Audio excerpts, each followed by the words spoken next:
Hello, beautiful souls, and welcome to another episode of Soul Over Matter podcast. I'm your host, Michelle, and today we have on Soul Over Matter, Nixie Marie. She is a Feng Shui and sacred space expert. I'm really excited to dive in. So, Nixie Marie, welcome to Soul Over Matter. How are you feeling today? Hello, everyone. I am doing amazing.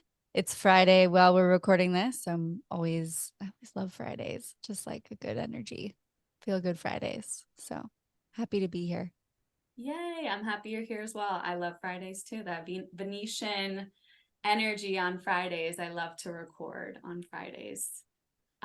So yeah, thanks for showing up to Soul Over Matter and being here. I'm excited to dive into what you do. I have been personally intrigued and have practiced feng shui for years now, and I wanted to share it with my audience. So can you first share what is feng shui for those of us who don't know? That's a great place to start because it is somewhat of a rabbit hole. So if you're listening, you're going to go down the feng shui rabbit hole with us. So feng shui, by definition, is a way that we can harmonize ourselves with our external environment by applying different prac different really principles that feng shui is a system through something that is called the Bagua map. Also, the five element theory. So, earth, fire, metal, water, and wood are the elements that we work with. And essentially, feng shui was derived from the concepts that, like when we look to nature, everything is in balance, everything is harmonized. There's a productive cycle in nature, there's an unproductive cycle in nature. And what I mean by that is, there's a destructive process that nature creates. There's fire that burns the earth, there's water that floods the earth as well. Or plants, or it can, there's a very destructive part of nature. So when we look to nature, that is how feng shui was really curated to basically bring the elements, the healthy, positive, good flowing elements into our space. So, in my way of viewing feng shui, I see it as a way that we can reconnect to nature and bring and invite those elements into our homes because we live in square boxes, most of us, and we are so disconnected from nature. So, by applying some of these elements or even just some of these principles, we can find ourselves a little more in our vibration, in alignment with our natural nature, our nature to go back to these elements that are very raw and natural. We also talk a lot about chi, which is this vital essence of life flowing energy. It's the pranic energy that we breathe when we inhale and we exhale. We create life through that breath. And our home has life and it has a breath and it has an energy. So essentially, everything around us, as we probably know here, if you're listening to Soul Over Matter podcast, that we are energy. Everything around us is energy. So it's how we dance and create with that energy in our environment that matters the most when it comes to feng shui. What a beautiful description. I love nature so much. I love hearing about it. Yeah. Um, how did you get into feng shui? Like where does your story start with feng shui? I like to say that feng shui sort of found me. I do believe, though, when I was a child, I was very connected to the ethereal energy around me. I definitely had imaginary friends, always talking to nature. I was out in nature all the time. I just was having this conversation on another podcast. Like, I don't really understand the Barbie movement because I was the tomboy, like dissecting lizards, and I wanted to understand like the big answers in the world. So I wasn't really playing with Barbies. But I definitely have pictures of me dressed up and cleaning the home. And I fast forward to my adult life. I have shorter story of this is I was in the fashion industry. I went to school for design. I've been sewing since I was 12. I also love to create, definitely an artist at my core. And with that being said, though, I was in the industry for, about 5 years, and I really quickly realized this isn't the industry for me. It was very toxic. I care about the planet. There was a lot of things going on within the industry during that time, my early 20s, where it was just destroying. Not only it is one of the most like second most destructive industries for our planet and for humanity.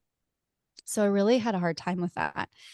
And of course, that being my biggest dream of all dreams, what does one do when their dreams are completely shattered, right? And so I moved to LA from Orange County, not a big move, let's be honest, only a couple hours, but I moved to pursue my career in design. And lo and behold, I decided that wasn't the direction for me. I was going through a big spiritual awakening, as most of us in 2012. And that sort of catalyzed me into what's next. What do I do Mhm. with my time? How do I show up with this new found realization that all of the things that I had been told were kind of a lie, and none of which really was my core ethos. So I started cleaning houses actually. And it was a way for me to support myself. And, being in LA, it's a really tough city. And so I found it through TaskRabbit, and I would do like any tasks just to make money and be able to support myself. And then cleaning just sort of I found cleaning was not only the most lucrative, but I was learning that I could shift and manipulate energy in a space. So I would do that by not only just the physical, like moving things around, but also what type of products I used. I could sense whether there were like flat, dry, just not uplifting products, or whether they were raising the vibration of the space. Mm. So then I would start adding on space clearing techniques. And so during that time, I still was kicking and screaming at the universe, like, why am I cleaning toilets for a living? Like, this is not fair. I'm a designer. I am a artist. Like, how dare you put me in this position?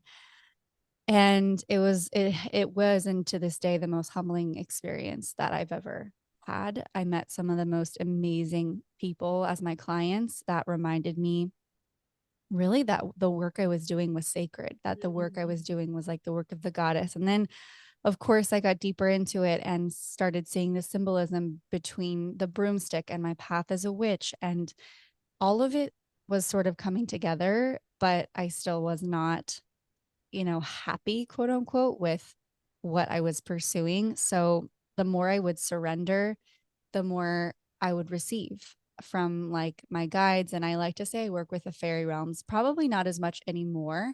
I've definitely shifted my elementals, but during that time, the fairies were really working with me. They were like, just this earthly elemental that I felt like was a big guide. And so through my cleaning process and through all that and cleaning of other people's homes, I was told in a reading that I was clearing the karmic debt that I created in my past lives. So I was like being reinitiated and reignited into this temple from a, mythical perspective. And I really resonated with that. I was like, okay, I can get on board with that. Like I can clean for that intention. Mm. And during that time, I had my own podcast, which I still have. It's evolved over time.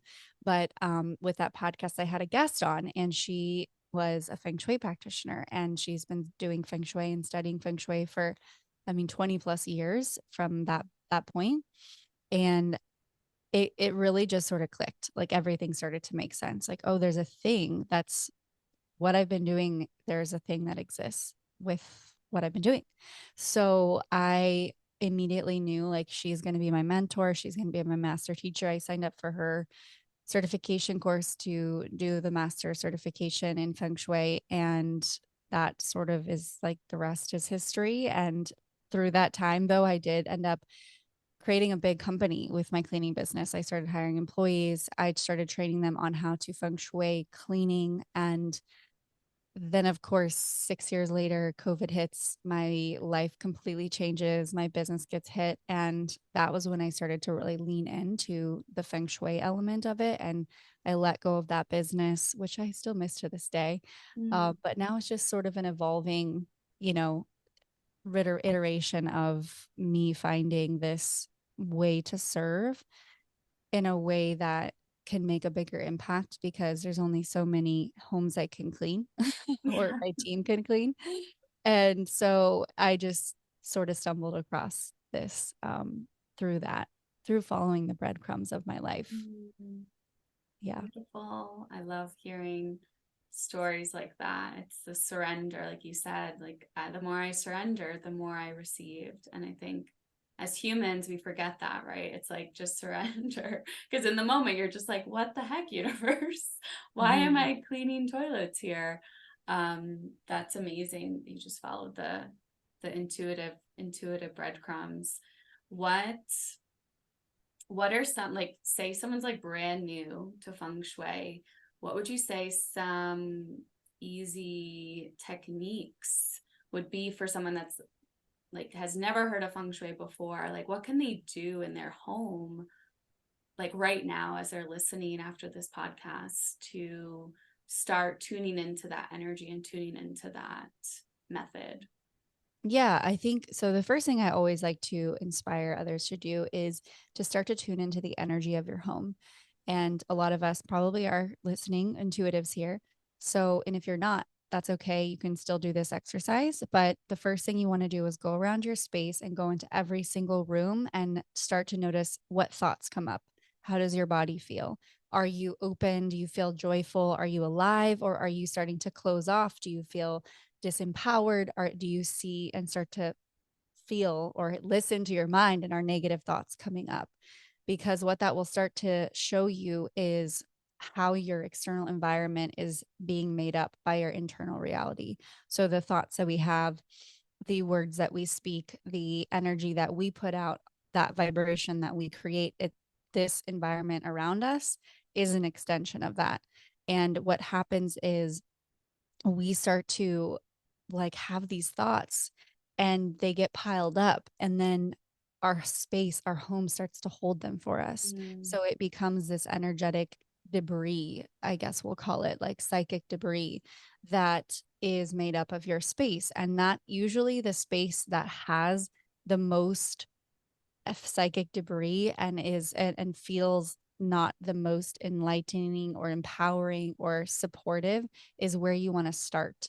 So you want to start by decluttering, you want to start by moving around things to create a good sense of flow. And it can get very complicated, this feng shui stuff, so I try to keep it simple, but it is complicated even sometimes with my clients, because there's many different stages to feng shui. There's the generic stage where you can really start to apply modern feng shui principles, and you can just read the energy in your space. You can look at the Bagua map. You can start to really apply just the awareness of how your space affects you and and vice versa. But then there's the more complex element where when I studied to become a consultant, there's the classical version where we do this entire report based on when your home was built. So from this basic kind of understanding, the first important thing is, again, reading the energy of your space. How does it make you feel? Is it uplifting you? Do you have artwork that's inspiring you? Or is there things surrounding you that is not really you anymore? Because we hold on to a lot of things that isn't us and we think we need to hold on to them. So that's kind of the first place. Another place to start is really learning the Bagua system. So the Bagua map, which I actually have a free guide, I'll give you the link for your listeners to download. And this is a simple way for you to just start to learn that there's 8 core areas of our life that kind of make up this human existence that's really important to us as individuals. So as an example, we use the directions, the cardinal directions, to determine where each like important area of our life is located. So the southeast is our money corner, the southwest is our love gua, the north is our life purpose, our career, and so on. So that whole entire breakdown is really, really, really shocking, because when you start applying the Bagua system, you'll start to see how maybe you have clutter in your Southeast Gua and your finances are a mess.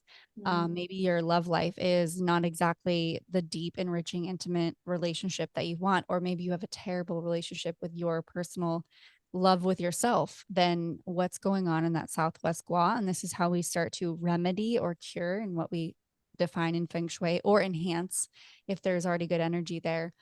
This is where we kind of start to apply these principles so that everything around us is supporting our life so that we can thrive, so that we are inspired in the work that we're doing.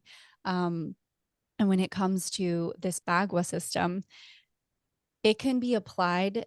I get the question a lot, like, how do I apply it to my home? Well, you can essentially apply it by using a compass. So you get your compass out, you Mm, look at where the directions are, and the best way to start tuning yourself and your energy to the directions is to place like a Post-it note or a piece of paper that says, "This is my money corner. This is what the southeast is," and some ways to enhance that. So those are some first steps to get started. I think that, and then from there, that's sort of the birthing point of Feng Shui. amazing. And with that compass, like I know we have, if you have an iPhone, there's a compass app, but so Mhm. where do you stand like at your front door, like facing in your house? Like where are you situated when you're looking at your compass? Yeah, you can stand at your front door and start to see. The other way that you can also do it is if you have a floor plan, you can draw the Bagua map over your floor plan. So you know, like if you're standing at your front door, usually it's the far left that is going to be your money gua. But this is where it can get tricky because there's many different schools of thought when it comes to feng shui. So the classical true feng shui uses a compass, and then there's also other black sect or modern feng shui that does not apply a compass.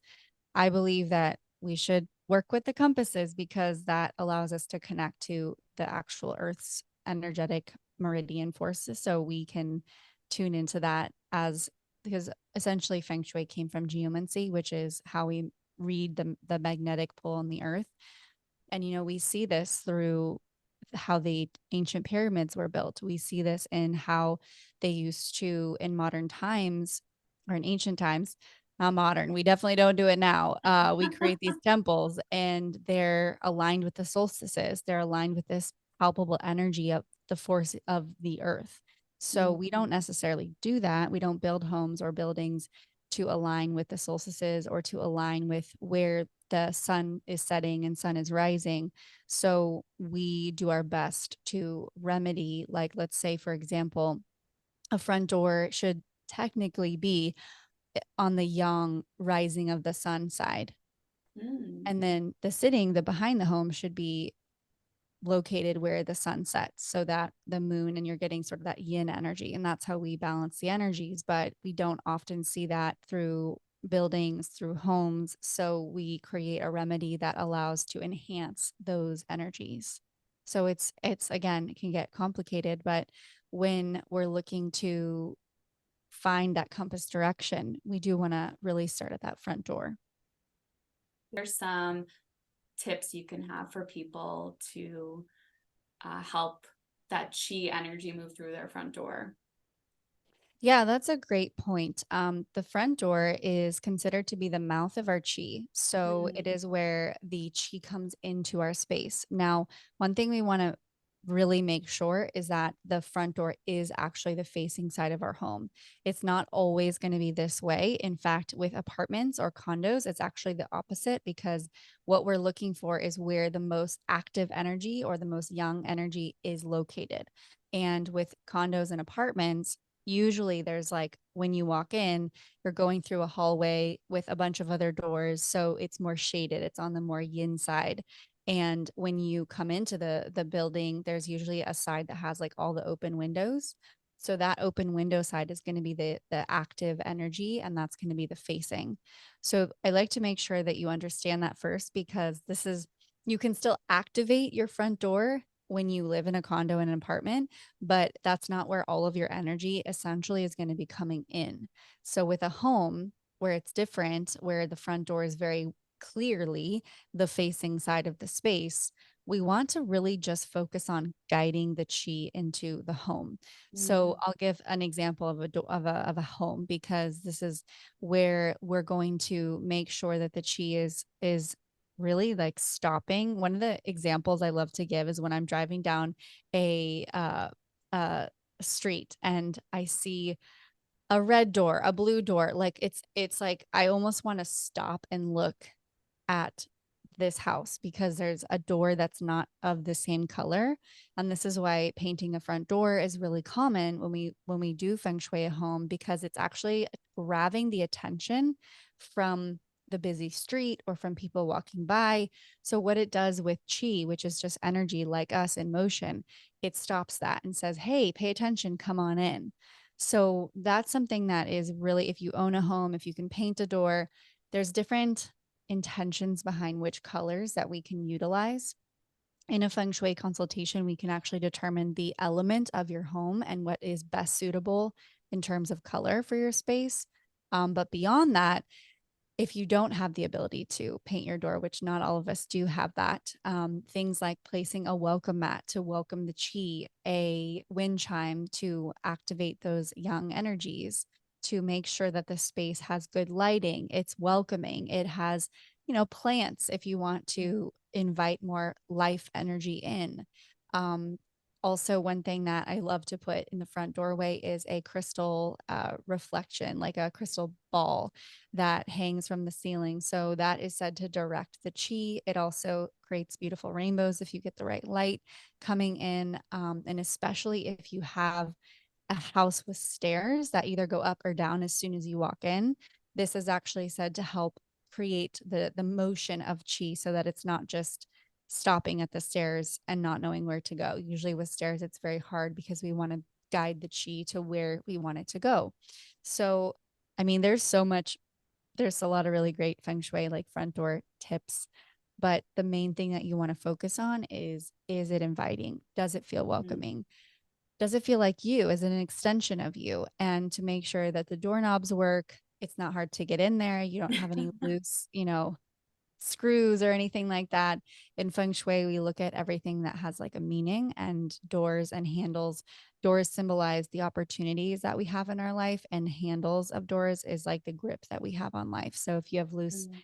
handles or anything, that's like saying you can't get a grip on your life. So there's a message in your home. She's speaking to you, or he, maybe it's a he, all the time.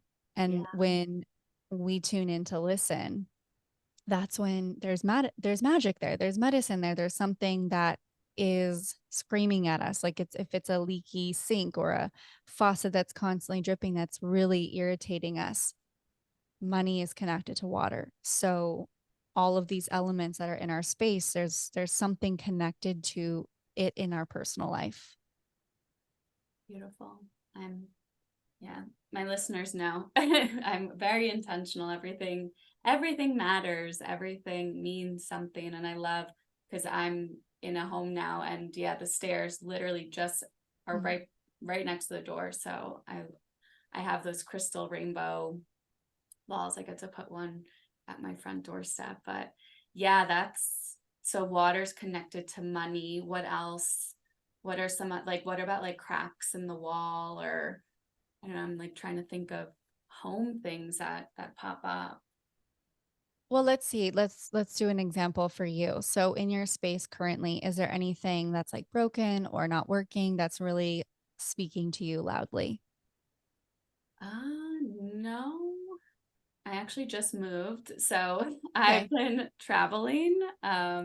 Before we hit record, I was telling Nixie how all of you know I was solo traveling all of last year, and then I lived in Sedona for 6 months, and just currently moved to Vegas with my partner. So I actually moved into his space. So that's Okay. like a whole nother, I'm sure a whole nother aspect of feng shui. Yeah. So, well, I'll just give some basic things then. So the facing side is, like I said, the yang side. It's the mouth of the home. The sitting side is your spine of your home. So it's the supportive side, it's the back end of your home, and everything kind of has meaning inside of that. So the center of your home is your heart. It's what Mhm. beats, it's what creates the good health, vitality, the life force. The windows of our homes are the eyes of our home. So a lot of times when we are lacking clarity, if we're not sure what to do in our lives or we're not sure the direction to go, cleaning our windows can help invite that in. Now, everything should be done with intention. So it's not like we should clean our windows and then just be like, all right, I'm going to see, everything should come in clearly now.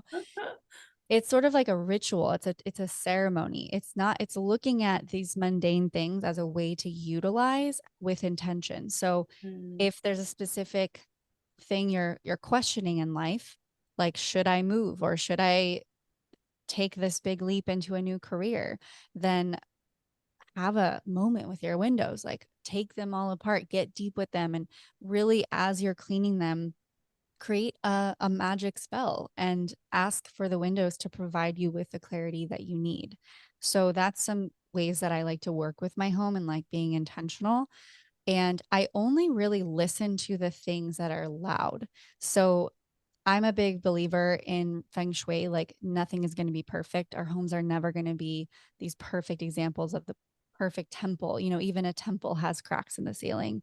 And so, with that being said, we just want to pay attention to what's pulling at us, like a almost energy depletion, because it's cutting into our energy field. It's cutting into our awareness. So anything that's broken that has been bothering you, like the drawer that doesn't close all the way, or we have mm, a very old home, so I'm constantly like we're actually in the process of moving. So I'm excited for something a little more less work, and but she's always speaking to us because she's an old lovely babe and I love you. Don't get mad at me for saying that. But there's always something that needs work. And so I don't look at it as like, oh my gosh, it always needs work. I look at it as where is she speaking to me the loudest and how can I look at my life and how is that mirroring something that's going on with me? So even like when it comes to water, like I said earlier, it's connected to our emotions. It's connected to our finances. So if we have a clogged sink, are our finances actually flowing, or are they kind of like, are we hoarding them, or is it stocked up, or can we not have access to them in some way? Or if we have a leaky sink, are our finances just going down the drain? Are we not able to really hold them and save? So once we start looking at our space in that light, it's just a whole new like level of awareness that invites us into a deep presence and a dance with our space so that we're utilizing it in a way that works with us, not against us. creating a sacred communion with our home, right? Yeah. Yeah. I think I was always like I was like you, always connected, even as a child. But I feel like, yeah, there's a book out there. Maybe you've heard of it. I forgot what it's called Earth Angels, but it's all about inanimate objects. Hmm. Okay. And when I read that book, I was like, oh wow, everything matters, everything's connected. In our home, yeah, is we're in relationship with our home. So yeah, I think a lot of people just assume like, oh well, I'm home, and I didn't realize it as much until I was solo traveling and I'm in hotels or in other people's spaces, and I'm just Yeah. like in this random bed. I'm like, thank you, home, for providing shelter for me today. Mhm. It's Yeah. like these things that we The take basic for essentials. granted. Yeah. Yes. Hmm. And I think feng shui just brings in this energy of you're in communion and you're also in control, right? Like we can create that connection. Something that came to mind when you were speaking was colors, like the colors of your bedroom or the colors of your kitchen. Can you speak to that and the meanings behind some of them? Yeah, so when we look back to the Bagua map, there's a color on if you download my free guide, there's like on the Bagua map, there's a color in each gua, and the gua is essentially the section. So the southwest corner, the east corner, and so on.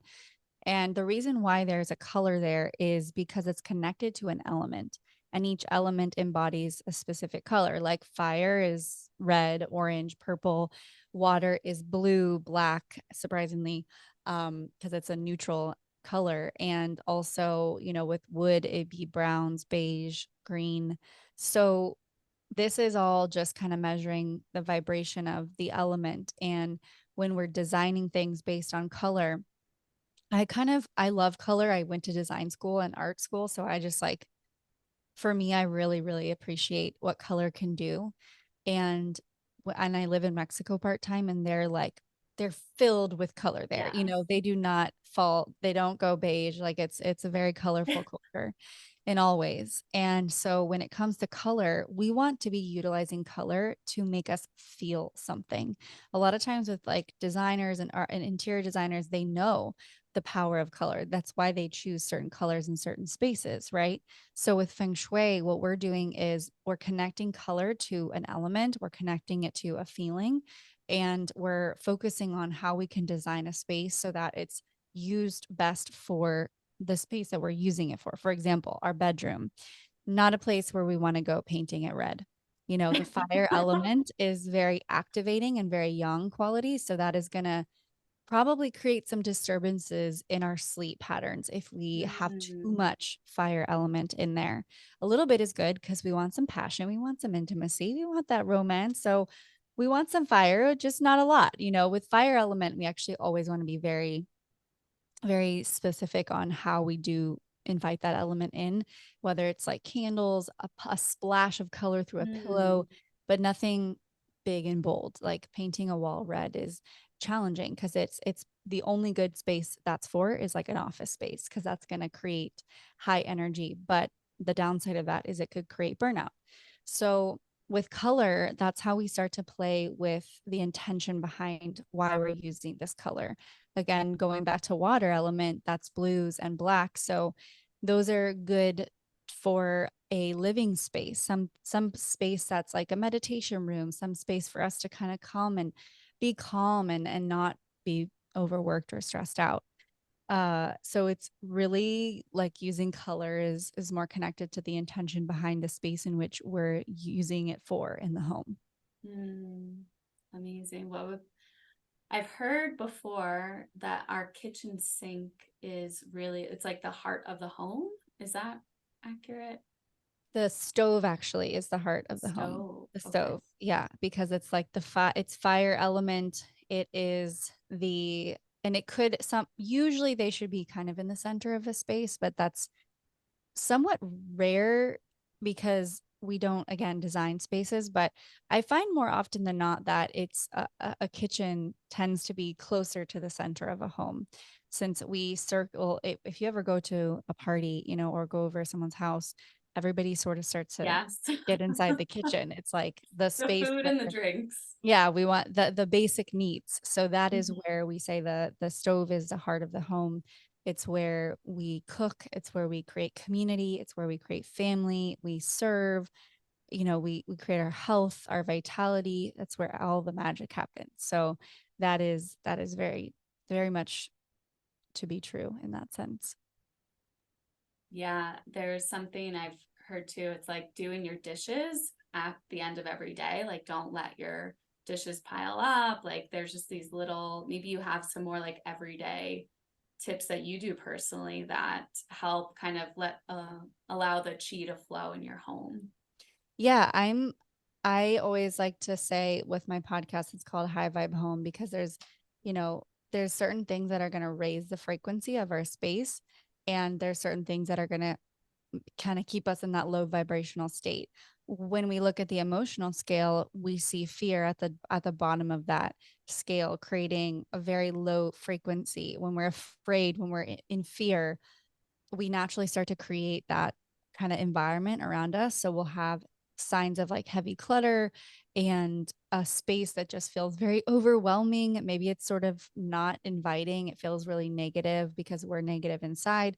And then on the higher scale, we have love. And when we're in love, when we're creating good vibrational thoughts in our mind, we start to see that around us in our environment. So when it comes to our space and how we really pay attention to, you know, how we create that high energy and that high vibe, um, it can be simple things. It doesn't need to be complex and something. Yeah, I do have rituals every day that I really try to stick to.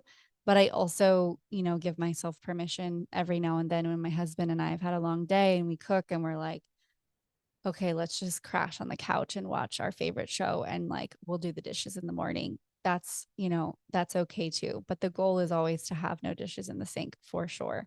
And the reason why that is because I actually have lived with roommates where those dishes will stay in there for a week. And I'm like, I mean, being in the harsh environments that I've been in, living in LA and like having certain experiences where I had nothing, I had no choice but to like bring some plants in because it was just so toxic, these environments.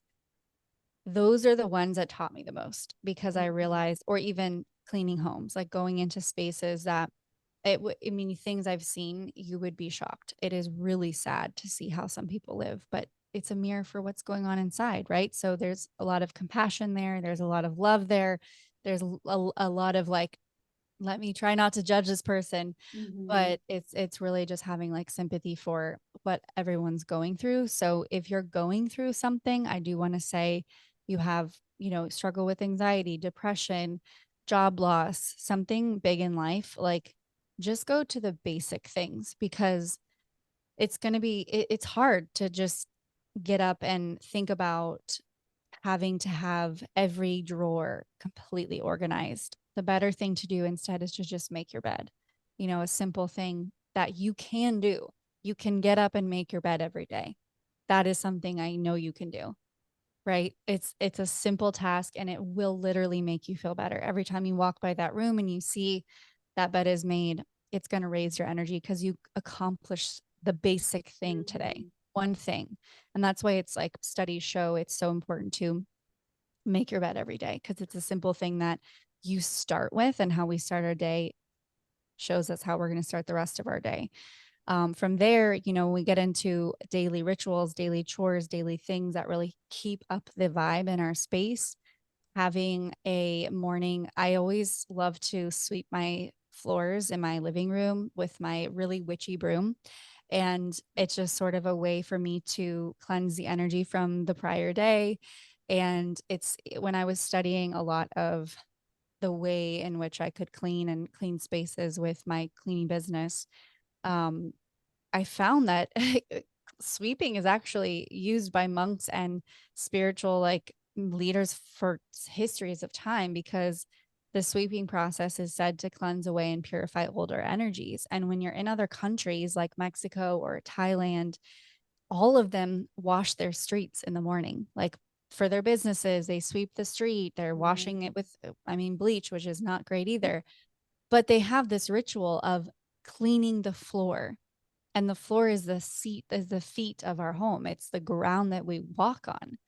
So there's a lot of symbolism in terms of how that when we cleanse the floor, when we're walking on clean floors, we're considering our space to be sacred. We're inviting in the holy, we're inviting in the present moment. And I love to clean. I'm totally a nerd when it comes to that. So I'm one of the weirdos probably out there because I know a lot of people who hate cleaning, but sometimes I always joke like, well, when I'm done with them, they're going to love it.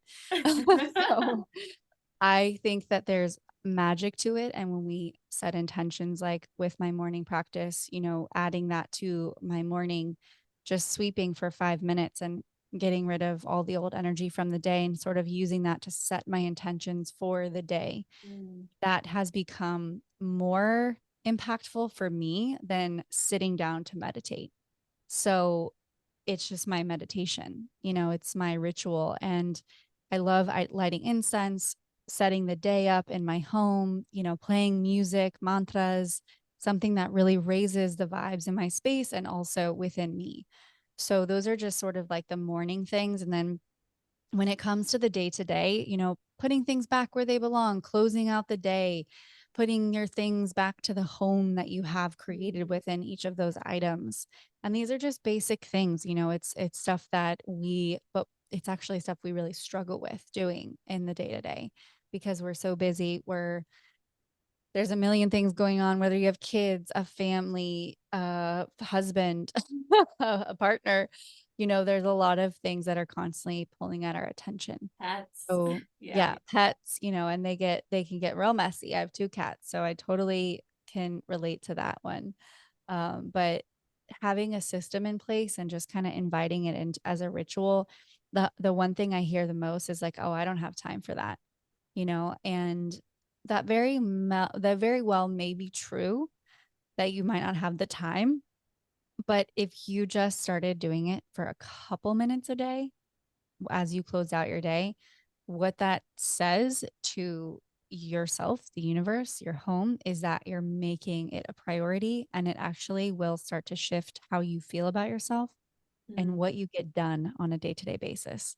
Because how we do one thing is how we do all things. So when we start to care and tend to our homes in a way that we say our homes matter, they're important. I want my space to feel this way. It starts to show up everywhere else, and you start to feel better. I mean, there's so much research too that shows with depression and anxiety and all these mental health issues that when we have a clean space, it helps us so much more than a dirty, messy space. So there's just a lot of proof in the butter, like it's there. It's there. yeah. Well, there's Yeah, that old adage, right? Oh, when someone says they don't have time for meditation, it's like, oh, you can't meditate for 5 minutes, then you should be you meditating should for an do hour every an hour. day. Yeah, right.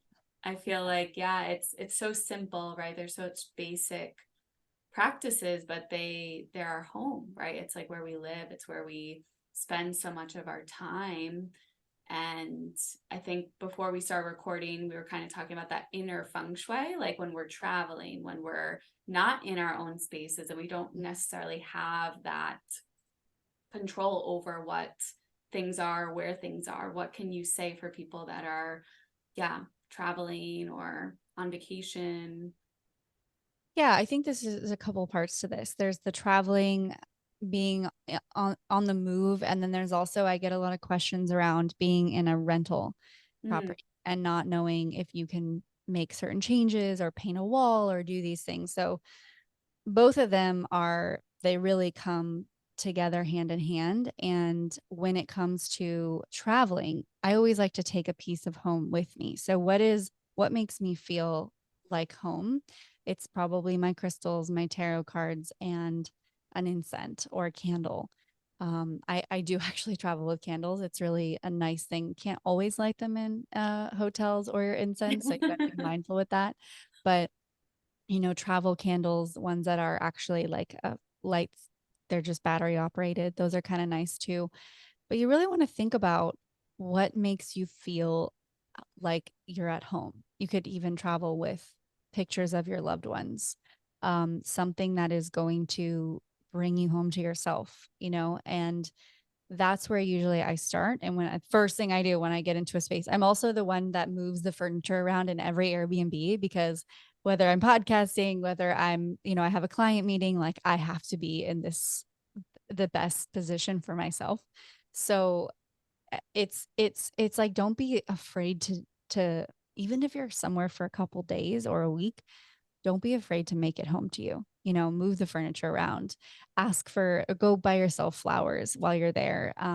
Create the space that is going to best suit you because we don't live in the present moments as much as we really can and should be invited into. And just doing those simple things invite us into those present moments because guess what? We're not promised tomorrow. We don't know.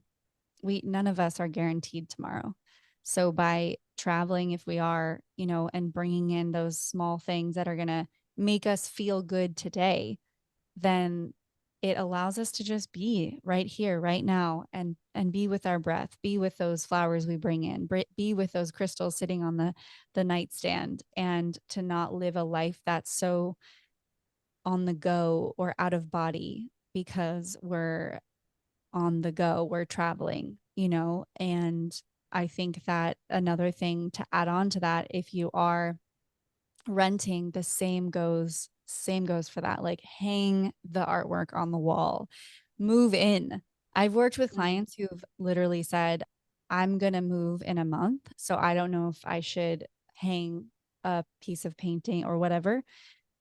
And we work together. It turns out they're signing a contract for another 6 months and they're still contemplating whether or not they should hang this because they don't know if they're going to be here, quote unquote, permanently or for how long.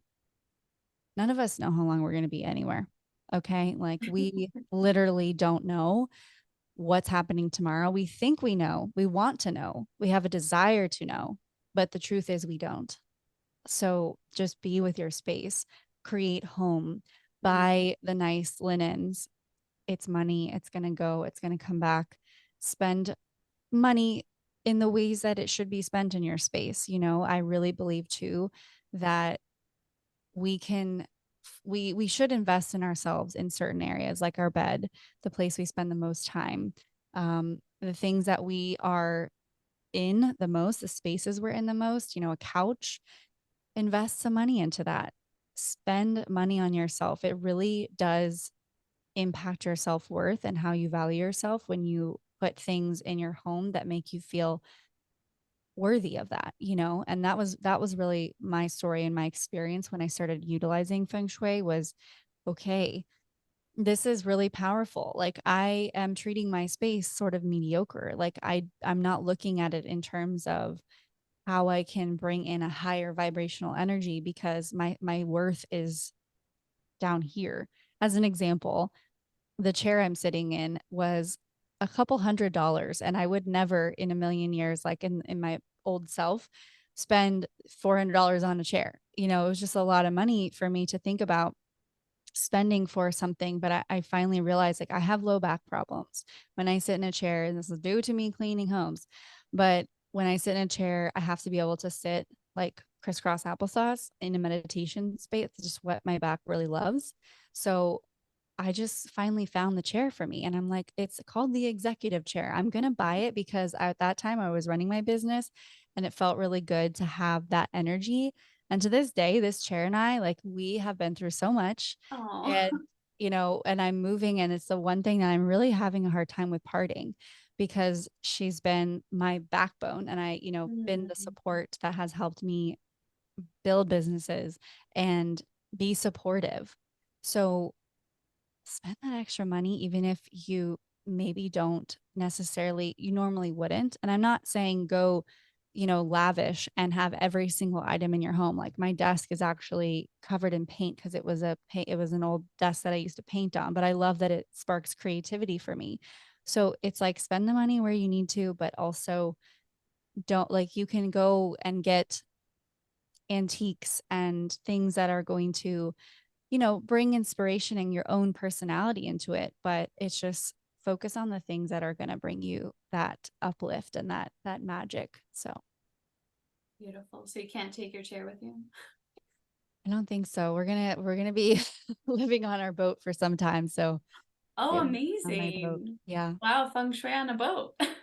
Whole nother thing. Yes, yes, yes. Actually, well, the funny thing is feng shui actually means wind and water. So feng meaning wind and shui means water. And that's sort of how this concept was created because the wind creates and the water brings life to things. So my husband always reminds me, he's like, that you're just already we're already feng shui living on a boat. I'm like, okay, I have some counter arguments there, but yes, it is the meaning. So I play with those elements a lot. That's exciting. Well, I'm excited for you both. How Yeah. fun. And your cats too? Yes, our cats have been traveling with us for the last 3 years when we're not here in our home, Topanga. So Amazing. yeah. Amazing. Well, Nixie Marie, thank you so much for all of the tips and your knowledge, your wisdom. It was a pleasure to have you on Soul Over Matter today. Where can people find you? Where can people work with you? Yeah, thanks so much for having me. And all of you listeners out there, appreciate meeting you, whether it's virtually or, you know, you're just listening in. You can find me over at highvibehome.life. A lot of my information is there on my website. I'm pretty active on socials and Instagram, just Nixie_Marie, and everything is there. All the things under the Nixie Marie house is on my Instagram. So that's probably the best place to go. All the things are there. I I think it was my old roomie. She had sent me a reel of yours about the front door, and I was like, "Oh, this is fun. This is cool." So yeah, Oh you have yeah. amazing content. Thank you. Yeah, thank you I so have much fun for doing being it. here. Yeah, of course. Thanks so much for having me.